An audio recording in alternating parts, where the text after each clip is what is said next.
topic today is probably the hottest topic in Devaiah. Proof that at NDA we are ahead of the curve on these issues. We had already decided about 2 weeks ago on doing a session on reworking the FDI policy, keeping in mind national security concern issues, which is what the original topic for today's webinar was. Because we knew that just based on the movement worldwide on concerns regarding Chinese investments, and even before COVID, there were already discussions in the government regarding the concerns of the extent of Chinese investment in India coming not just through the direct route but indirect route, where government had no visibility as to how much investment is coming from neighboring countries. Just as we finalized the session, the press note circular came out. This is press note 3, which basically has today put any investments which are from any of the countries which share a land border with India, or where the beneficial ownership of an investment into India is situated or is from a citizen of any of such countries which share a land border with India. With the press note 3, just a couple of days ago, this then got through a FEMA notification, was converted into law and is applicable today as well. Now, the press note itself, just as any other new regulation, raises a lot of pertinent questions as to its applicability on various investments coming into India, which is what we are going to significantly discuss today. We also have an expert on cCep, which is the equivalent of a national security law in the US, and we just thought it'd be useful to have Stephen give us a comparison of how the national security laws are applied in the US versus how India is applying us. In terms of can I request everyone to be on mute, please?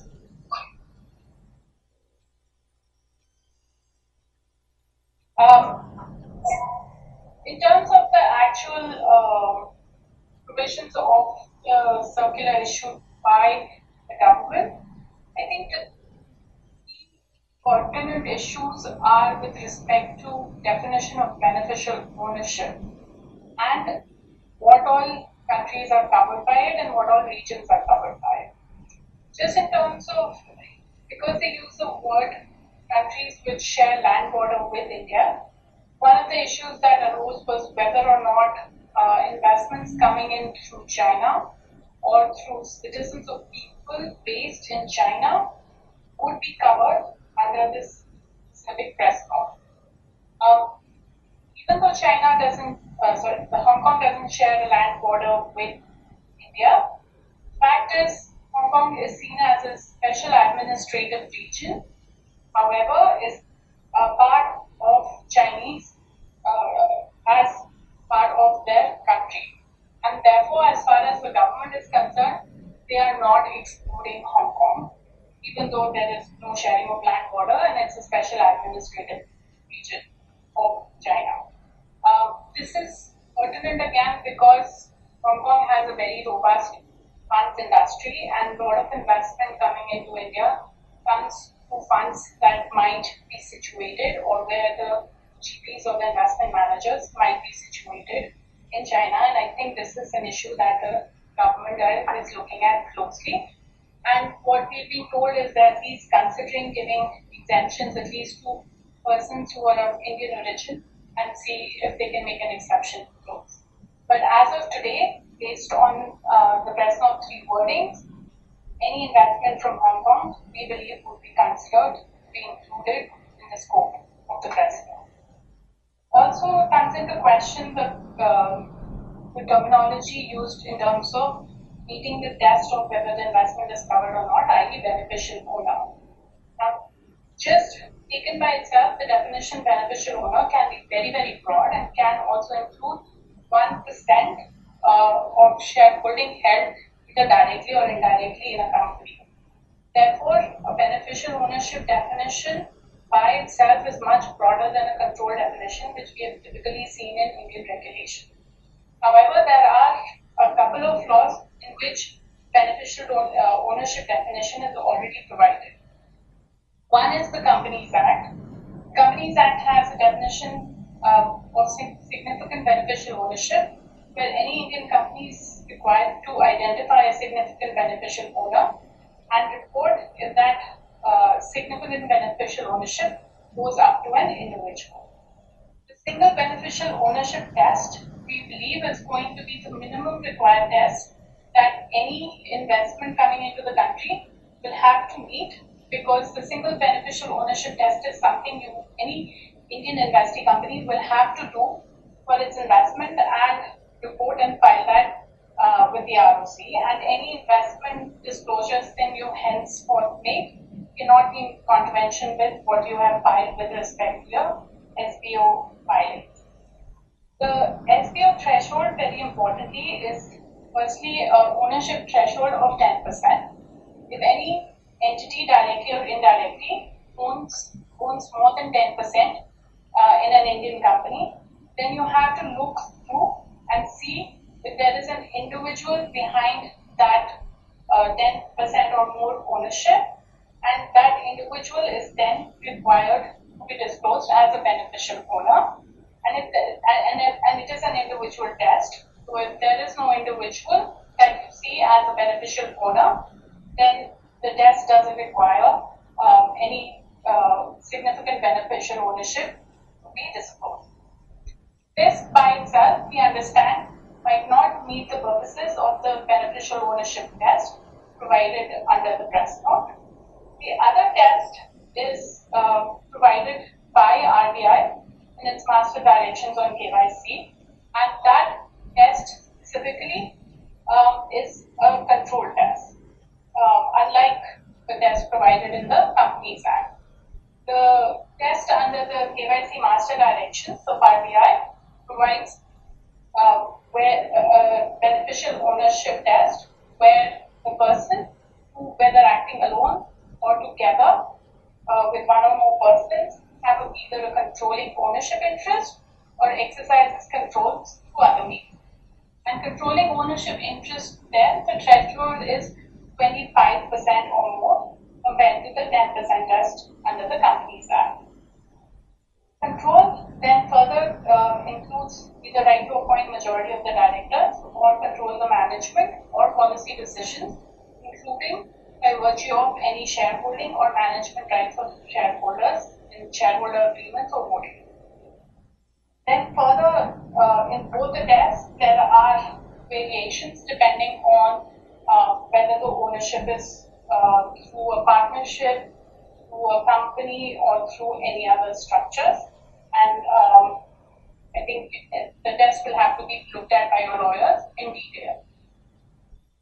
Given there are these two definitions, we believe both the definitions at least will have to be applied to meet the beneficial ownership test provided under the press note.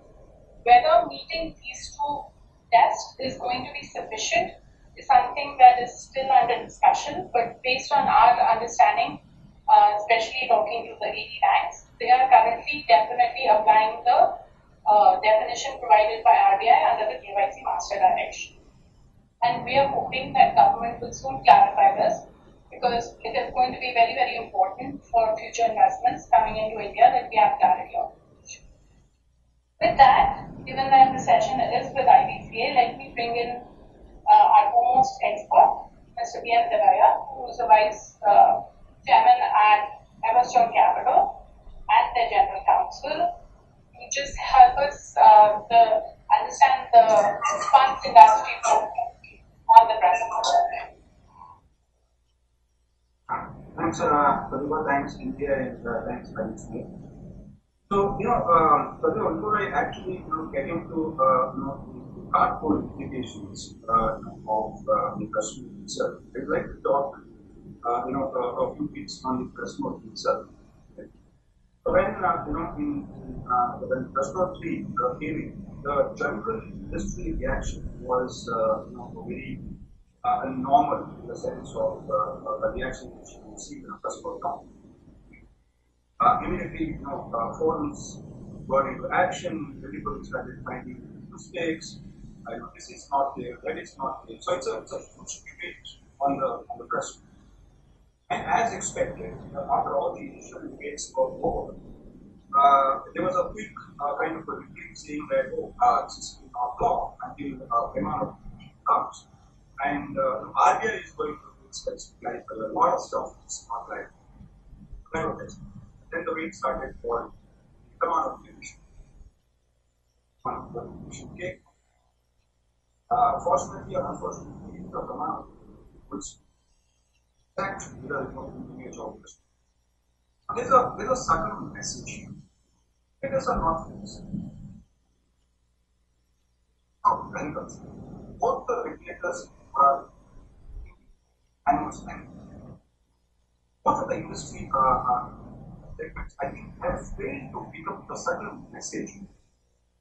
Those are typically issues for clarifying stuff, for liberalization, and so on and so forth. But press note 3, I want to make this point very clear, is not an ordinary press note.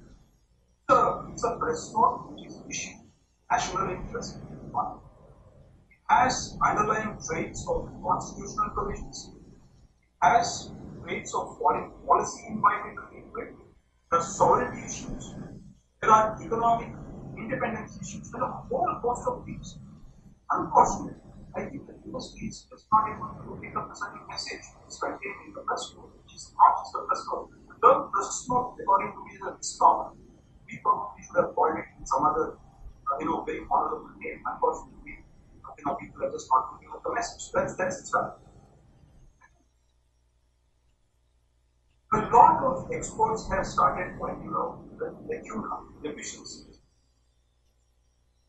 All of us know what the deficiencies are. And, it's all followed. They have, mailers coming in, they have webinars happening now. But let us look at what the press note, has actually. For example, the press note says ban all the automatic investment. Press note would have simply said, all Chinese investments in India. Not do it. They could have simply put some serious, patterns. All that the government has done is they have said, we have a suspect partner, we have a suspect. It should just be done. I'm not saying that China is just doing it. The circumstances demand that action is required, considering a series of events that has happened. We have various that are those that's very corporates are facing trouble in troubled times. So when we have bounty hunters with our doorstep, some action like this is required. What is expected from the citizens? It's cooperation in this kind of situation, rather than say that like normal commercial terms, this is not there, not there. Has this press note created any kind of financial impact to the funds? Of course, it has. Automatic route, if you ask me, is one of the fundamental pillars of ease of doing business. Thus, each has taken decades, and now to suddenly say that it's no automatic route is definitely shaping one of the fundamental pillars of ease of doing business. I think China was 4 billion in the last 4 years.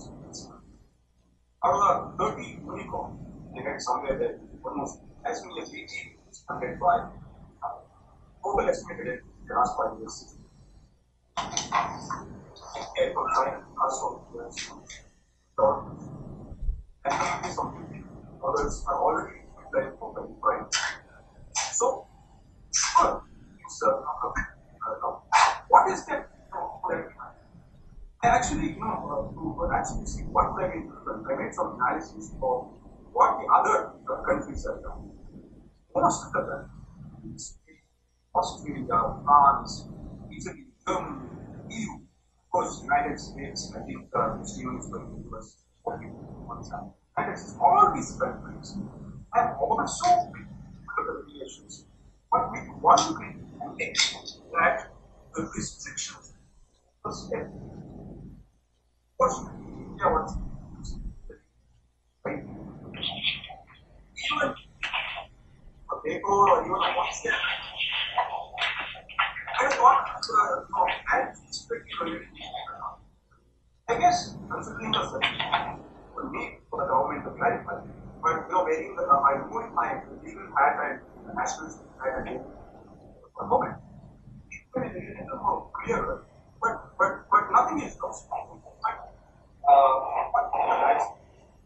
All that the government has just for everyone, that everyone will be granted this. I mean, spokesperson for the government has very clearly said that this is just a bill. And that will be granted. So that's the good part of restaurant under the circumstances and not make a big deal of it. And finding out the definition, there are so many things my other plans to pick up things. And I can push this envelope to extreme and say, now targeting only FDI and leaving the rest of the violation of Article 4. Why only FDI? Why not the other I can make all kinds of arguments. The question remains the time to make an argument when the circumstances demand for an action like this. So that's my. Thanks, Devaiah. That's actually been the reaction of the government also saying, these kind of exigencies and these kind of times, require immediate action. So even though we know that we come contemplating about this for a few months, I think this speed with which, and you're right, the limited scope with which they came out with is comparatively quite understandable, that we can then just get two things clarified. One, as I discussed, the beneficial ownership test. I think that's going to be key. And secondly, just procedure. I think Prashant will talk about it slightly, just ensuring that there is a need because procedures can be very, very long. But other than that, I think it's understandable that was introduced. With that, Kishore, if I can just quickly move on to you for further legal analysis. There was some confusion in terms of which groups of investments and what type of structures are getting impacted by the press con. Can you just discuss that a little bit? Sure. Thank you, Pratibha. So, we all know amendment to the framework notification is. Can everybody else please be on mute? Prashant?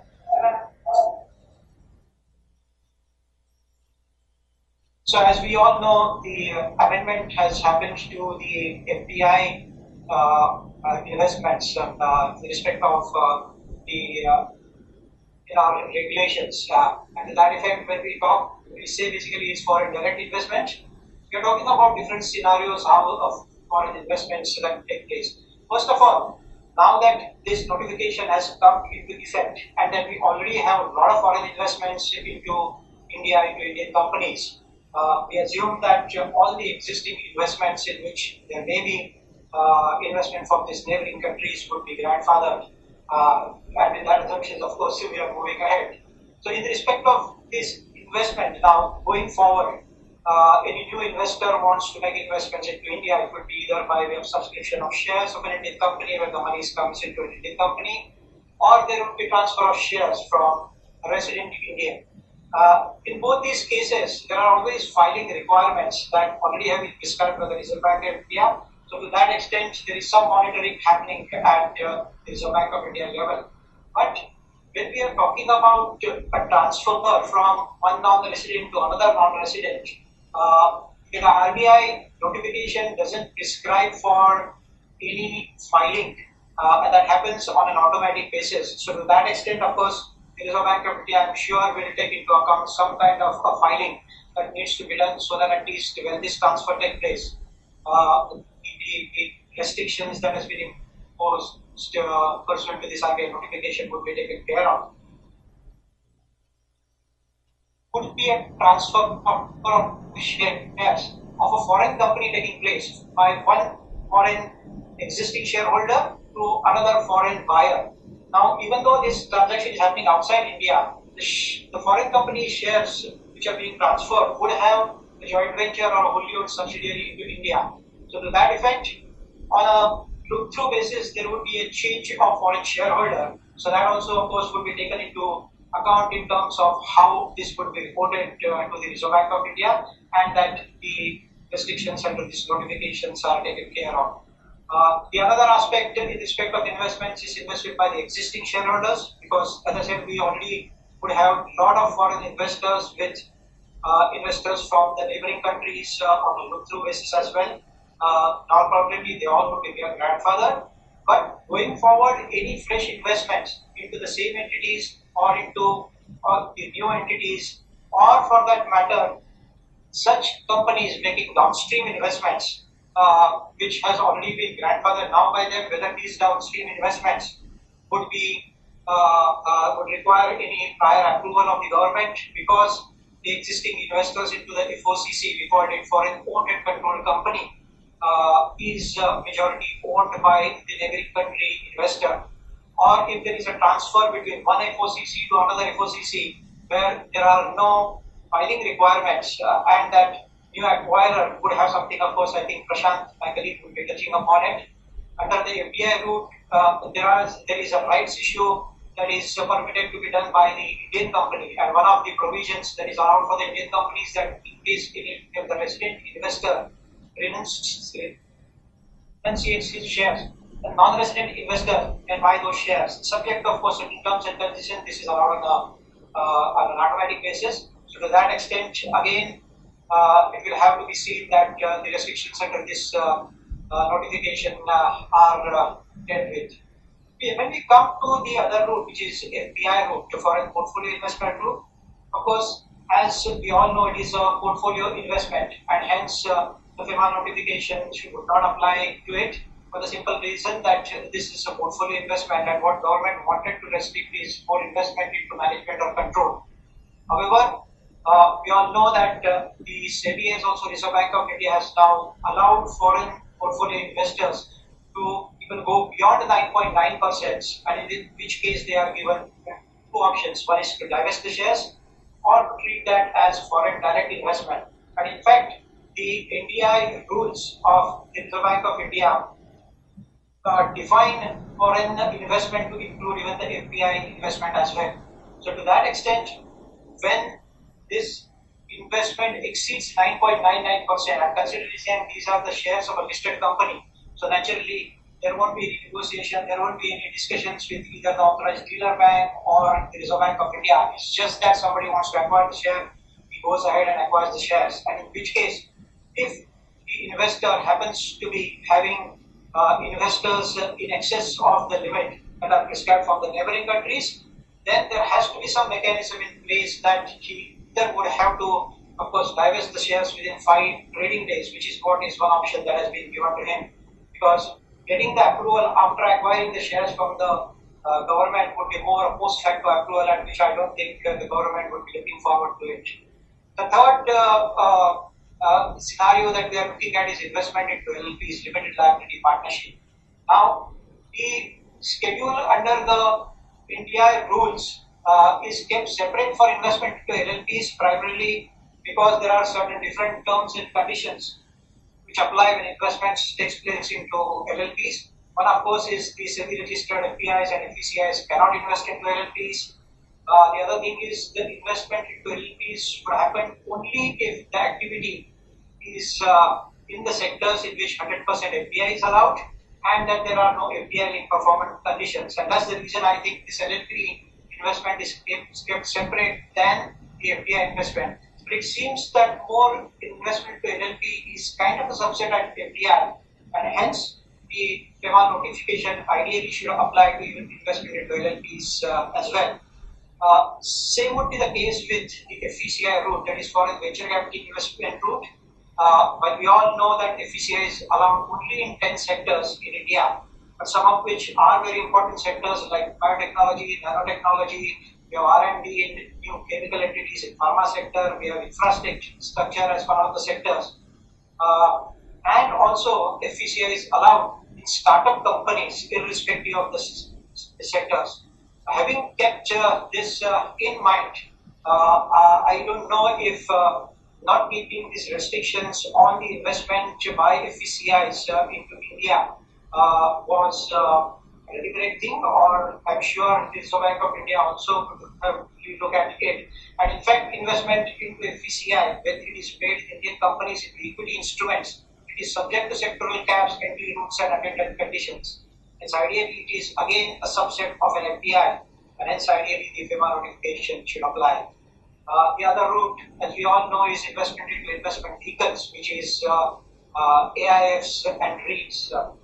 These are pooling vehicles in India in which FDI is allowed on 100%. And if AIF makes an investment into the Indian companies, it is regarded as an indirect foreign investment if the investment manager and sponsor is owned or controlled by foreign residents. So here there are three aspects, important aspects that we need to keep in mind. One is foreign investment into the AIF itself. The other is foreign investment into the investment manager or the sponsor. And third is the investment by AIF in Indian companies. So there may be a possibility that foreign investment into the investment manager or sponsor may be kept at 45% or so. In which case, any investment made by AIF into Indian companies would not be regarded as indirect foreign investment. In spite of the fact that 100% FDI is flown into the AIF.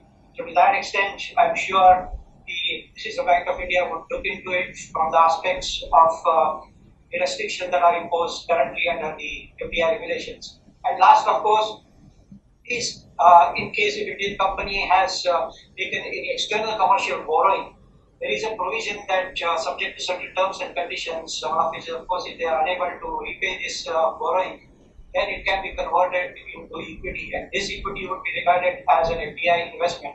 So depending on the percentage, depending on who the investors are, maybe there are some terms and conditions that RBI may impose if these restrictions under the FEMA notifications would be applicable to even the conversion pursuant to ECBs as well. That's it. Thanks, Kishore. I think some of those points are extremely important, right? Like, and again,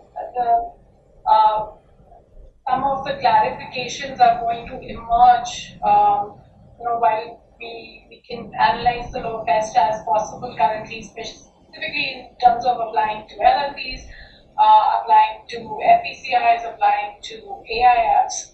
I would just say, for Indian owned and controlled, so the test is not just ownership but also control of the investment manager. I think it's important that government keeps that out of this, because what we've heard is some of the AD banks are still asking even Indian owned and controlled AIFs to meet the test under the MLA. The whole structure was created to ensure, as long as control is in the hands of Indians, the color of the money that's coming into the fund does not matter. With that, Prashant, if I can just bring you in to discuss some of the practical issues that we have seen with respect to government approval applications and some of the other issues that we can just discuss. Thank you. So, with respect to press note 3, now that once the assessment has been done that the investment is going to fall under the government route, it is important to know how does this process flow and what are the challenges that may be faced in terms of obtaining these approvals and how does the timeline work and all that. So, so when the process starts, it is important to first identify who's going to be the authority who will be deciding upon this proposal that will be put to them. And post abolishment of FIPB, what was decided is that different administrative ministries and departments will be taking a call on all of these FDI proposals that will be made to them through the Foreign Investment Facilitation Portal. And most of those division of responsibility between ministries was done based the sector in which the investment was being made. However, in cases where the investment was being made from a country of concern, in those cases, consultation from Ministry of Home Affairs was also sought. And it is likely that investments which fall under the purview of notification, while of course it will go to the concerned ministry, depending from the sector in which the business of the entity may be. It's possible that Ministry of Home Affairs feedback may also be sought on those. And that is where the timeline may get slightly impacted. So, ordinarily, as per the standard operating procedure that EIIT has prescribed, as per that, the prescribed timeline is about 8 to 10 weeks, within which these approvals should be granted. However, in our experience, we have seen these timelines getting stretched anywhere between 14 to 15 weeks. And the reason for that could be the back and forth in terms of information being provided to the authorities or interdepartmental consultations that the authorities may be engaging in and the other department is time. And one of the most important things that we have seen from the erstwhile FITB regime to the new regime is that the ministries or the administrative departments to whom these applications are sent, they sometimes don't have experienced professionals who sort of expertise in the proposals. And because of which they heavily rely on the feedback or input that come from bodies like RBI or Department of Economic Affairs, Ministry of Finance. And therefore, it is important that those ministries should also have some personnel who are equipped to look at proposals like this. Probably that will help expedite these approval processes. So that's what is there on the timeline and the common delays that we see with respect to. Now, when it comes to filing these applications, who can do it? So, I mean, we have two parties in question. One is the company that is receiving the investment. Second, would be the entity that is taking the investment. Now, the option to make an application for these approval is open to both. But of course, in terms of complying with these standards, the obligation is more on the Indian entity. However, this option is available to both. Now, what needs to be kept in mind is, while making these applications, there are some information that would require to be provided to the regulators, and the Indian company is well equipped to manage all of those information as against the foreign investors, because they would then have to liaise with the investing company and provide details with respect to the investing company to the regulators as part of this approval process as well. And in case if this approval has not been taken or inadvertently the investment has been made without having obtained the prior approval of the government, what are the consequences of that? It would lead to be a violation of and the consequences of that could be a penalty being imposed of times or 3 times of the sum involved in the transaction. And I mean, while there is an option to go for compounding, but that compounding process also to happen, all of the administrative compliances such as obtaining this approval and paying the penalty and all that would have to be then taken care of. Now, moving on to other practical challenges that we feel may arise with respect to this press note is in terms of downstream investment being made. Downstream investment is where Indian company which is owned and controlled by non-residents makes investments into another Indian company. So in effect, it is an indirect foreign investment being made, and the principle that it is based on is what cannot be done directly can also not be done indirectly. And therefore, if direct investments are under approval route, the indirect foreign investments in those sectors or in relation to those entities which have beneficial ownership from the neighboring countries are also going to fall under the approval route. Now, with respect to downstream investments, there could be 3 possible scenarios. One where a neighboring country, FOCC is how I would call it, given the links that it may have in a neighboring country. If a neighboring country, FOCC makes investments into an Indian company, that's one possible option. Second possible option could be where Indian resident is transferring shares of its subsidiary to a FOCC, which is owned and controlled by a neighboring country. And third scenario can be where one neighboring country FOCC is transferring shares to another neighboring country FOCC within India. Now, in respect to all these transactions, as Kishore was also mentioning, that there could be 2 scenarios: one where fresh investments are coming in, or it could be a scenario where there are existing investments which is grandfathered post issuance of this notification.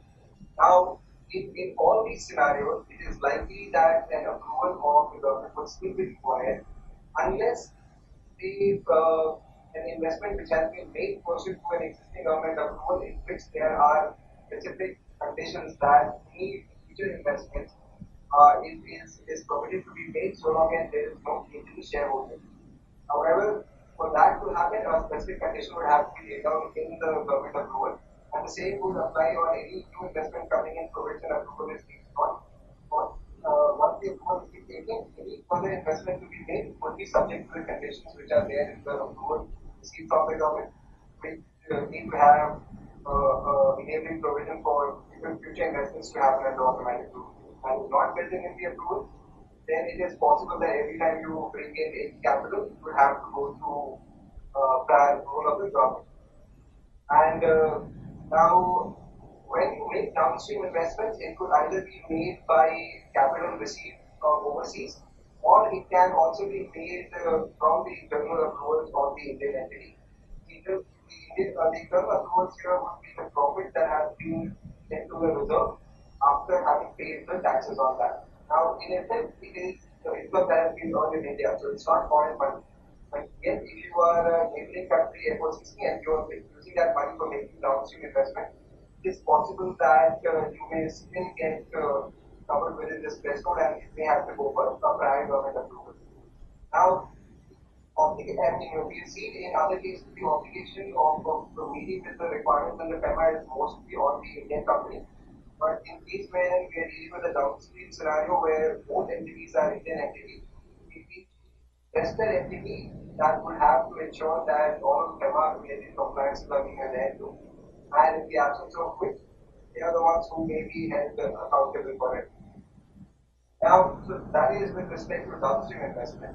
Moving on to the other due diligence related aspects that the investors as well as the banks facilitating those transactions need to be mindful of are that under the current circumstances where from jurisdiction perspective it's mostly Bangladesh and Pakistan who are restricted, and all the citizens of those jurisdictions who are restricted from making these investments. In those cases, so long as it is possible to monitor the flow of funds, the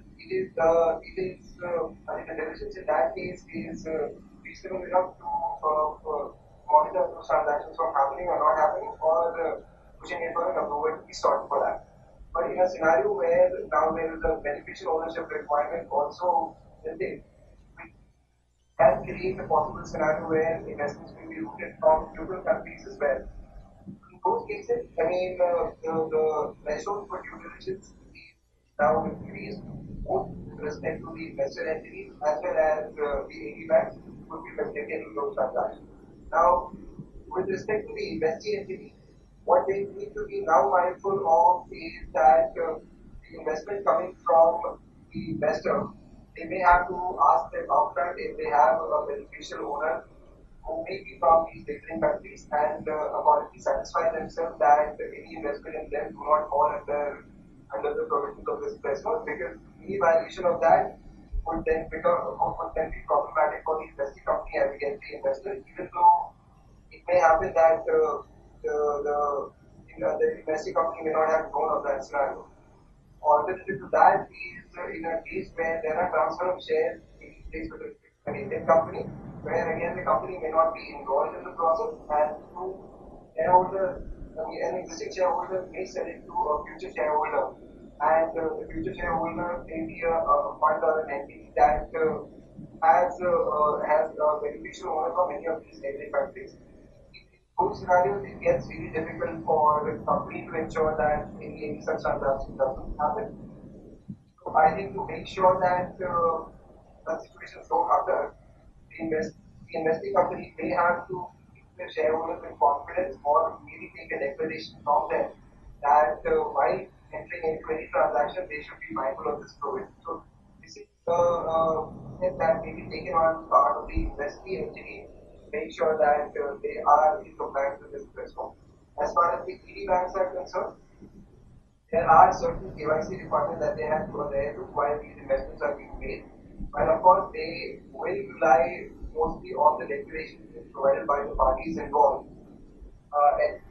But they may also have to ensure that the parties, the sort of declaration that they are providing, in compliance with the law that the regulators want them to comply with, and not something that in their view is sufficient for meeting these requirements.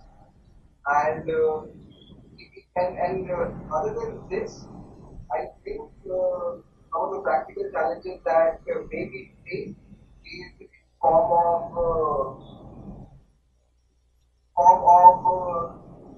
of the investments that are to be made in other vehicles that Kishore talked about, like LLPs or portfolio investment, in which once we have clarity, and I guess with respect to portfolio investment, there are clarity. It's mostly the LLP in which we don't have clarity. Once we get that, probably that will also take care of some of the practical challenges. With that, I'll follow on to you, Pratibha. Thanks, Prashant. Let me just very quickly state that I think there's also a question on this, how long the process takes. Currently an approval process can take anywhere between 3 to 9 months. And so just given the volume of applications that might result from this change in law, I think it's very, very important that a process is determined that can help make some of these processes quicker and simpler, especially where you might get caught technically in the ambit of it, but in spirit it's not really something that the government is worried about. Very quickly, because we also have a lot of questions, let me bring in our expert from US, Stephen. If you are there, if you can, just based on what you've heard, if you compare it to how the US law responds, I know even CPS can be extremely subjective and it's very, very broad, the wording in terms of national security. So, if you just tell us how that works and, what you think of how India is implementing this. Yeah, sure. And thank you for inviting me to participate. As you mentioned, the CPS law, Committee on Foreign Investment in the U.S., which is the multi-agency entity which has jurisdiction to review foreign direct investment. It has very, very broad jurisdiction that has been developed over the course of actually several decades and several different.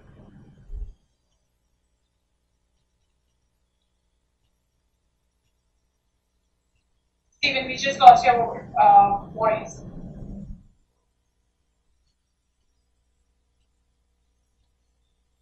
It seems we might have lost him temporarily. Maybe we can take a few questions in the meantime till he joins back. I'm just reading through some of the questions that have been posted. One is on beneficial ownership definition is also provided under PMLA. Is it relevant to consider that definition as well? I think the PMLA definition and the master circular direction for KYC as provided by RBI are the same. So to that extent, if you're following either, it should get covered. The other is if beneficial ownership based out of Hong Kong does an intra-share transfer, which does not result in any change in beneficial owner, would prior government approval be required? Prashant, you want to take that? Or you want me to take it? So I think if a citizen of a country, say Singapore or UK, this is the question that you are referring to, right? Based out of China or Hong Kong, there is in an Indian company. No, so the question simply an intra-group transfer, which does not change the beneficial owner. So if you're going to go for a government approval because you have Chinese beneficial ownership, then post that anyways how you're treated will depend on your approval letter. Prior to you going for your disclosure on and getting your approval for beneficial ownership, arguably if the transfer, if the intra-group transfer does not result in you then falling within the requirement of disclosing or going for approval route, then arguably you will not be covered in that. But post your government approval, it will be based on the approval letter. Prashant, you want to take the other one you were reading?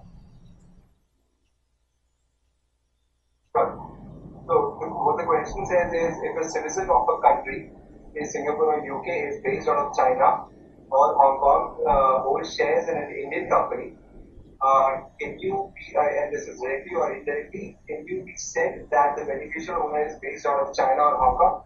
So I think, maybe not from a beneficial owner definition perspective, but I think as the language has been there in the press note and the FEMA notification issued thereafter, it not just sets a citizenship criteria, but also the fact that you may be situated out of these territories. That's how you get covered within this press note. So in a nutshell, you will be impacted. Thanks. Kishore, there's a question on ECB. Whether ECB investments would be covered. Well, ECB investments, of course, per se would not get covered. But as I briefly explained, in case if that ECB gets converted into equity shares, which is allowed under the current RBI ECB regulations, then naturally it will have to be looked into as to who the foreign investor sees before the actual ECB holder gets hold of those shares. Thanks. We still don't have Stephen, do we? Then continue with the question. Kishore, the next one also you can take. I think Stephen is on. Okay, sorry, Stephen. Yeah, sorry about that. My call dropped basically as I started talking.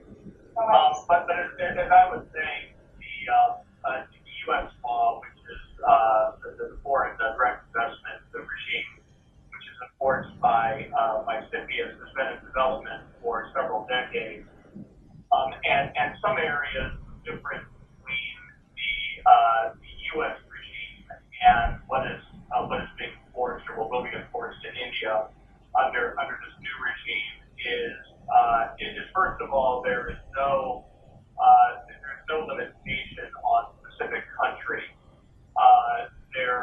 Basically any investment by a foreign person, which is how the law is defined, which is broadly defined as any entity over which control is exercised or could be exercised by a foreign person, is subject to jurisdiction. And in fact,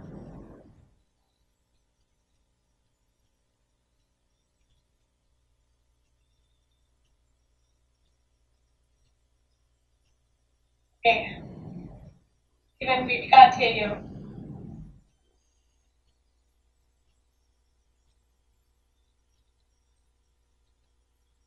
Okay, seems like we lost him again. I'm just going to continue with the questions.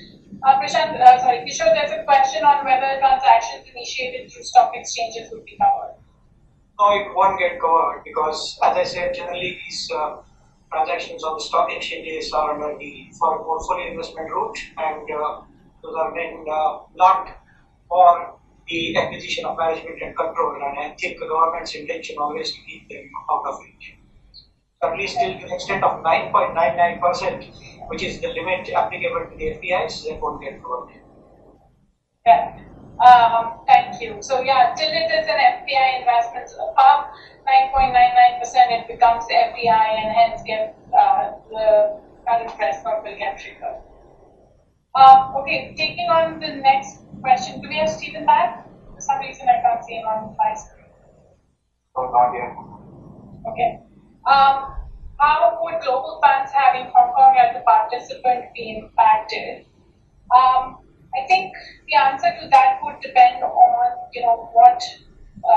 what is the percentage of cost of holding of that fund, and is it direct or indirect investment? If it's a direct investment in an Indian company, then to the extent that it's above 10%, you are going to get hit by the significant beneficial ownership into the investee company that you're investing in.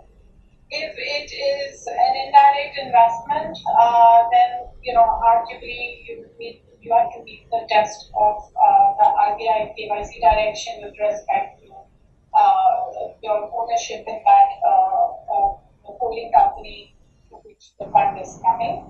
But Hong Kong fund, by definition, of course, you can also, depending on the structure of the fund, both the definitions certainly look at the GP or the investment manager and their status, and not just the status of the fund. So, to the extent your GP or your investment manager is not based out of Hong Kong, arguably you may not be covered under the definition. So, we will have to look for these funds that are either coming out of China or Hong Kong, or their GPs or their investment managers are based out of Hong Kong. I think depending on the structure of the fund, each case will have to be looked on case-to-case basis. I have a question for you as to what happens to the top 20 unicorns in India. So you were a strong advocate for the current move by the government. The fact is the top 20 unicorns have significant Chinese investment. And the fact is that the country is starved for capital, especially for startups. So, what happens to that? So I guess the provisions of press note 3 are transitory in nature, and this is going to pass. Whatever investments have come in have come. Nothing can be done about it. If there's a follow-on investment, I guess they will fall under the approval. And like we have usual months, the pandemic is over. So I think that's a way to put it back. And the other question is, why do you think this is not limited to the period during COVID? The concern is the exigencies faced by COVID. Why not have a limited period law? And why one without an end date? What's the end date, Pratibha? So, can be reversed. It's not that the government has said that all investments are banned. I mean, that's the point I made earlier in the day. It's only that the process has changed. I guess, since the nature of the pandemic is such that nobody knows the end date of the pandemic itself, I don't think the regulators also can kind of co-dominate the definitely period of time. So, China is definitely an important partner for us. I guess this is what passes. Thank you. Do we have Stephen on? Yeah, he's there. Sorry, Stephen. Yeah, sorry about that, a little technical issue on this end. Did you want me to quickly finish up with Scipio? Yes, please. Yeah, so as I was saying, one of the differences that the CFIUS process does not specifically concern itself with the country or the nationality of the foreign investor. So basically, any investment by a foreign person or acquisition by a foreign person in a U.S. business can be covered. In reality, there is a focus on investors from countries of concern. And although that is not specifically spelled out in the law, and in fact, when the law was formed back in 2018 by a very significant legislative package called the Foreign Investment Risk Review Modernization Act, or FIRMA, which is an acronym that you've been following. There was in fact a proposal to specifically target countries of concern. That was not done, I think, because the authorities were concerned about how, in fact, that would be enforced. But rather, what CFIUS will do is, and this gets to the beneficial investor discussion that you were having earlier.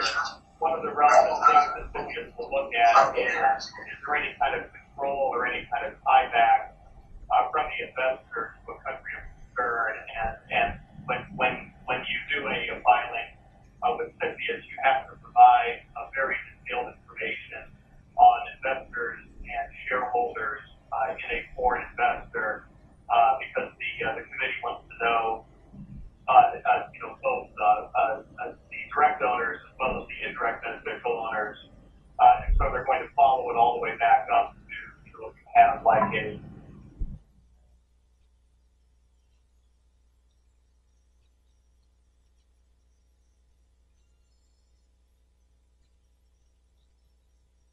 Okay, it seems like we're losing Stephen again. It's really unfortunate because we really look forward to hearing on CPAs. Even we can still see you but not hear you. Yeah, I've got a separate audio connection that keeps dropping. I apologize for that. Can you hear me again? Yes. But Okay. Yeah. So as I was saying, there's a mechanism within the CCep review features to determine, who ultimately is the beneficial owner. So there is a way of getting to that regardless of the nationality. A couple of other changes that may differentiate the CCep review process from what is in India. One of the reforms under the law that was passed a couple of years ago is that non-controlling investments are examined if the non-controlling investment is in specific areas that are of particular national security concern, and the concept of national security has migrated a bit from what it is. okay, maybe we will have to. Yeah, we lost you again. Maybe we'll have to do a whole separate session for you, Stephen, because I think it'll be important to see how US applies this. I guess we have time for a couple of questions more. Prashant, for you, does an NR to NR transaction get covered? Yeah, so on that part, an NR to NR transaction will get covered if the buying party at the NR also happens to have some sort of beneficial ownership relationships with respect to these neighboring countries, not otherwise. Right, thanks. Devaiah, for you, specifically, do you see this as an example of panic-induced decision making? No, I don't think so. I'm very clear with the government of this. I think there is a duty for corporate India to be the government as well. I would agree. Not just that, I think even factually, this is something I know that the government was looking at. And if you look at the heading, it's opportunistic takeovers and acquisitions, which I think any country is entitled to take actions to ensure that everyone is protected. The other question is on that the amendment is started as resulting from China enhancing their stake in HDFC by 1%. Can it be read as a restriction on investments in physical shares on the foreign stock exchange? So for all that we know, SEBI is separately considering what to do about the listed space and the FDI regulations. The current press note very clearly covers only FDI investments and for opportunistic acquisitions, only FDI. And since FDI and the securities falls within the SEBI ambit, if something has to come out of there, it will be issued by SEBI. I think with that, we've taken most of the questions. I'll just take one more last question on that.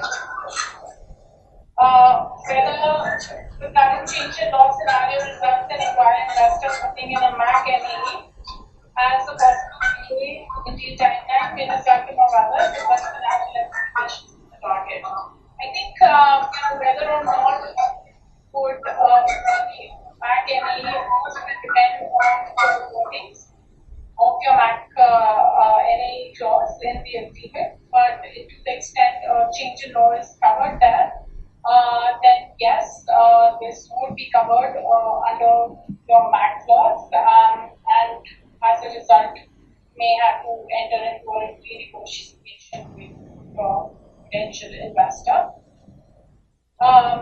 The fact is, the change in law, by definition, here does not prohibit the investment, it just leads to a delay in the timeline. So, how the reading of the MAC clause and how it is drafted will depend on taking a firm view on this particular question. Arguably, I would be able to push back on the technicality of the fact that the change in law does not prohibit it, but is simply requiring you to postpone it.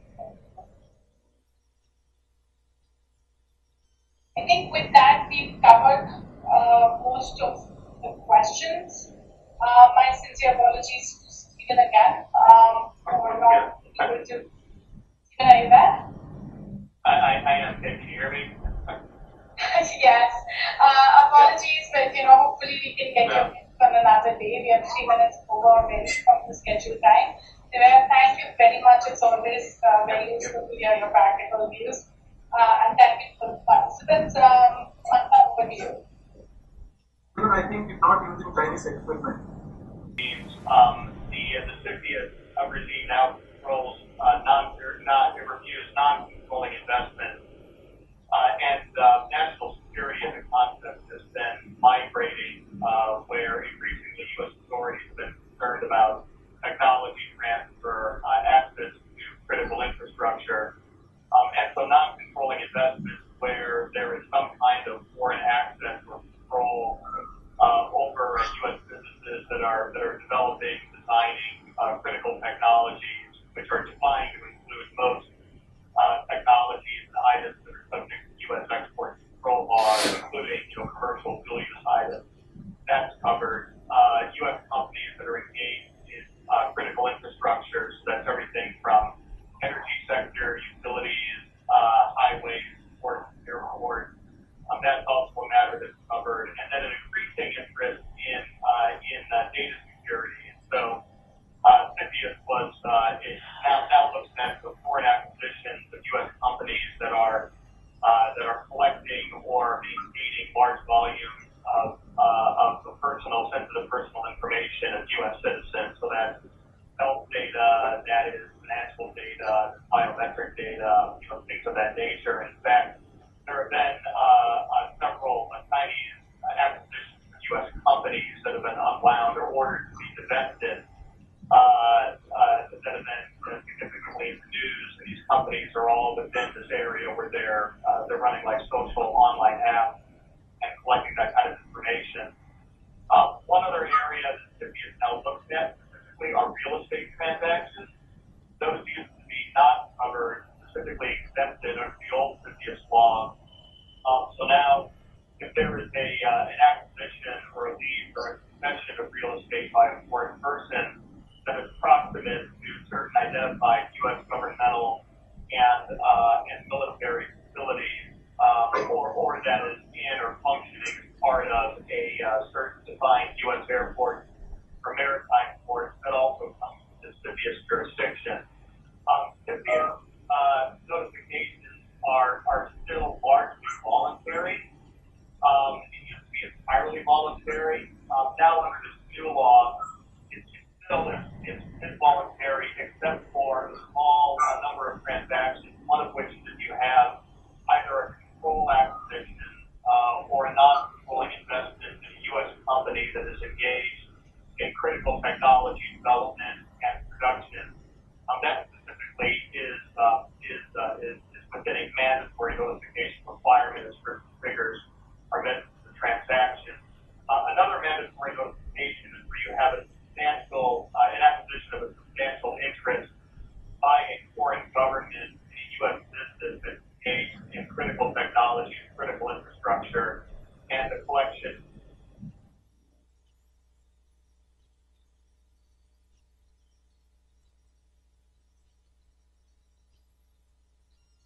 We lost you again, Stephen.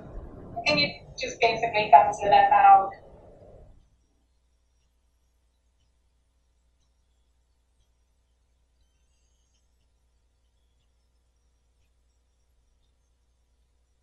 And I lost my. Can you hear me again? Yes, we can hear you. Yeah. Sorry, I lost my connection again. But those are areas where there are mandatory notification requirements. CCep now has the ability. CCep staff has been significantly beefed up as a result of this reform. So there's a lot more capability to review transactions transactions that have gone through without a notification. And CCep has the ability to go back and review those transactions. So some of these big data privacy cases that I mentioned, some of those transactions. So they have the ability to go back and review those transactions. And now what CCep has the ability to assess penalties for failure to submit a notification when it's subject to the mandatory requirement. Penalties will be up to the value of the transaction which the notification was not submitted. The notifications can be submitted on either what I call a long form. Yeah, so I guess I guess what I'm hearing from you is it's a very different application as we see in the US. It's applicable to all countries, and it's really dependent on particular investment and the kind of areas where investments going on. And there's a lot more subjectivity, right? Do you see a change do you see a change in that approach with the fear of China? Like, would you say a Chinese investment in the food processing you would send to cCep? There certainly is, for Chinese investments and acquisitions, there certainly is a significantly elevated risk, I would say. And in fact, we've seen, and this is in part, a result of increased CFIUS enforcement over the last several years, we've seen a significant drop in Chinese investment in the United States. And, when we're advising, clients that are owned, directly or indirectly. And I think we understand. I think it'll be interesting to see how the US law on this also develops further. Some closing comments, Steve, from your side, your back. Just that, when we're dealing with deal transactions, CFIUS tends to be the kind of the tentpole, as we say. It's one of the most significant issues, and it's definitely something that transaction parties, even if you're in an investment which is not a control situation, it is an issue that transaction parties will want to be aware of, want to be dealing with early on, so that you don't run into either you have a mandatory filing or you realize that CFIUS is a significant risk and it should be looked at. And a lot of times you want to be having like your technical people working with your deals people, when you're contemplating a transaction, make sure that for example, you have control of technologies that are critical technologies involved in a particular transaction, just so you can spot a lot of these issues and deal with them, ahead of time. Absolutely, and I think that's why CFIUS experts are so sought after in the US, because there's so much subjectivity in deciding what to send for approval or not. But it's I'm really sad that we didn't get a more robust discussion on this, because it's in India we are having a lot of discussion on how there is no clarity in certain respects, as you've heard. But then I see a CFIUS kind of law, and it's so subjective. That the whole industry is kind of developed around kind of deciding, what to send for approval or not. And I guess the test really is, from what I've heard, increasing. Thresholds are only increasing year to year in terms of what should be spent. So would you say any Chinese investment with a majority or even a significant minority would go? Well, it depends upon what the investment is in. You've got critical technology and critical infrastructure, or you're dealing with a company that is collecting a large volume of sensitive personal information. That's the highest level of risk, and so that requires real review. There are other transactions where the risk is much lower, and that either depends on the nature of the industry, because you still have some industries where probably there's limited risk even with the expanded CFIUS law, or you have investments that are low enough, that you're comfortable enough, not disclosing CFIUS, but there are a number of effect. Stephen, I think we'll close on this. Thank you very, very much for your insightful views.